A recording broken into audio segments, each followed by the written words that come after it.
Setelah kematian, manusia akan memasuki fase berikutnya, yakni alam kubur. Di sana, mereka akan dibalas sesuai amal ibadah selama di dunia. Adapun, bagi orang yang enggan beriman dan zalim, maka akan ditimpakan siksa kubur kepada mereka. Alam kubur dikenal juga dengan alam barzah, artinya pemisah antara kehidupan dunia dan akhirat. Dalam definisi lainnya, alam barzah adalah kehidupan yang berlangsung setelah kematian dan kebangkitan. Setiap manusia akan melewati alam kubur ini, tetapi tak berlangsung lama, melainkan hanya sebagai tempat singgah sebelum akhirnya mencapai kehidupan kekal di akhirat. Tapi di sana, mereka akan sibuk dan mengalami sejumlah peristiwa.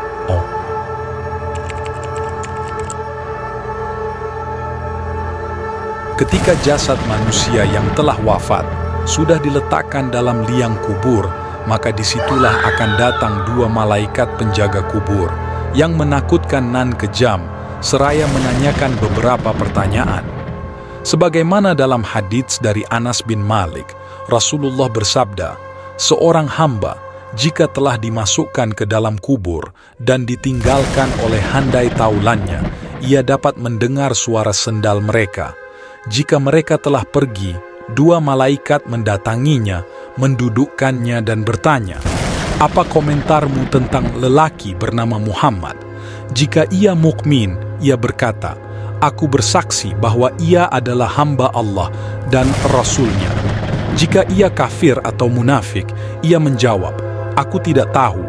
Aku hanya mengatakan apa yang orang-orang katakan tentang dia." Lalu ada seruan, "Kamu tidak tahu dan tidak mengikutinya." Hadis riwayat Bukhari, Muslim, Abu Daud, dan An-Nasai. Sejumlah ulama menyatakan, bila fitnah atau pertanyaan kubur ini berlaku untuk seluruh manusia, baik mukmin maupun musyrik.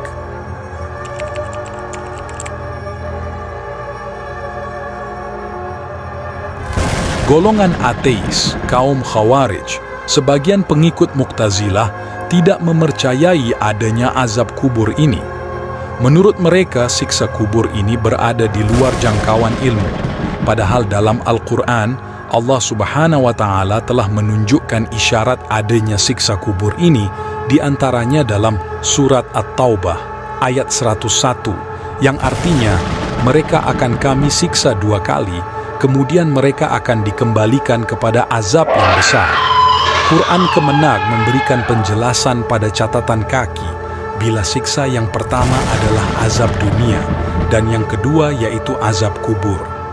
Pandangan ini lantaran ayat ini diakhiri dengan penegasan adanya azab yang lebih dahsyat, yakni di akhirat kelak. Adapun Rasulullah bersabda bahwa siksa kubur nyata adanya. Dari Aisyah, ia berkata, dua wanita tua Yahudi Madinah masuk ke kamarku dan berkata, sesungguhnya penghuni kubur itu diazab di dalam kubur. Aku tidak mempercayai ucapan mereka dan belum siap membenarkan mereka. Sesaat kemudian, mereka keluar dan Rasulullah masuk. Aku berkata, wahai Rasulullah, dua wanita tua Yahudi Madinah masuk ke kamarku dan mengatakan bahwa penghuni kubur diazab dalam kubur. Beliau bersabda, mereka benar, penghuni kubur disiksa dengan azab yang dapat didengar oleh hewan ternak. Hadis riwayat Muslim. Dalam riwayat lain, bahkan Rasulullah mendengar suara orang yang disiksa dalam kuburnya. Dari Abu Ayyub Al-Ansyari, ia berkata bahwa Rasulullah keluar pada malam hari setelah matahari tenggelam. Tiba-tiba, beliau mendengar suara dan bersabda, seorang Yahudi sedang disiksa dalam kuburnya. Hadis riwayat Bukhari, Muslim, dan An-Nasai.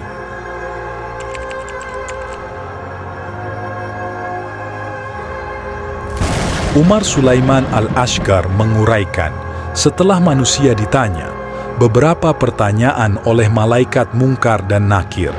Bagi mereka yang menjawab dengan benar dan baik, maka akan selamat dari azab kubur, serta akan menerima nikmat kubur. Adapun orang yang tidak mampu membalas pertanyaan malaikat, bahkan menjawab dengan salah, balasan mereka dituturkan oleh Rasulullah dalam hadits dari Al-Barra bin Azib. Orang kafir atau jahat setelah memberi jawaban yang salah, terdengar seruan di langit, "Ia telah berdusta. Siapkanlah tempat tidur dari api neraka dan bukalah pintu menuju neraka."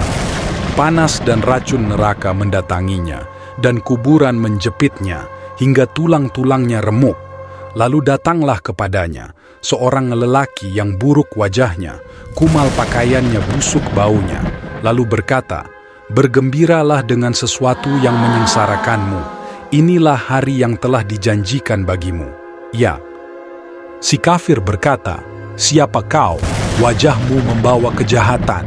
Yang ditanya menjawab, "Aku adalah amal burukmu, dem Allah, yang aku tahu engkau lambat dalam menaati Allah dan cepat dalam berbuat maksiat.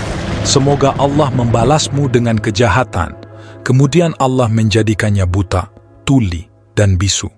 Di tangan malaikat ada potongan besi yang jika dipakai untuk memukul gunung, gunung itu akan hancur jadi debu. Malaikat memukul si kafir dengan alat itu sampai menjadi debu. Kemudian bentuknya dikembalikan lagi seperti semula. Lalu ia dipukul lagi sampai ia berteriak histeris yang terdengar oleh segala sesuatu kecuali manusia dan jin. Kemudian dibukakan pintu neraka dan disiapkan untuknya tempat tidur dari neraka. Ia berteriak, "Ya Tuhan, jangan kau datangkan hari kiamat." Hadits Syahih. Anas bin Malik menyebutkan dalam hadits riwayatnya, orang kafir dan munafik setelah menjawab dengan salah di dalam kubur, kepadanya dikatakan, "Kau tidak mengetahui dan tidak mengikuti." Kemudian ia dipukul dengan palu besi pada bagian di antara dua telinganya. Ia menjerit histeris hingga terdengar oleh yang di sekitarnya kecuali manusia dan jin. Hadis riwayat Bukhari dan Muslim. Sementara dalam riwayat dari Abu Hurairah dikatakan, "Adapun kepada orang munafik, kedua malaikat itu berkata, 'Kami tahu kau akan mengatakan hal itu.' Lalu dikatakan kepada tanah, 'Himpitlah dia.' Tanah segera menghimpitnya sampai tulang-tulangnya remuk. Ia senantiasa disiksa sampai dibangkitkan oleh Allah dari tempat tidurnya itu." Hadis riwayat Tirmidzi. Nauzubillahi min zalik.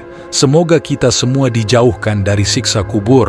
Amin ya Rabbal Alamin.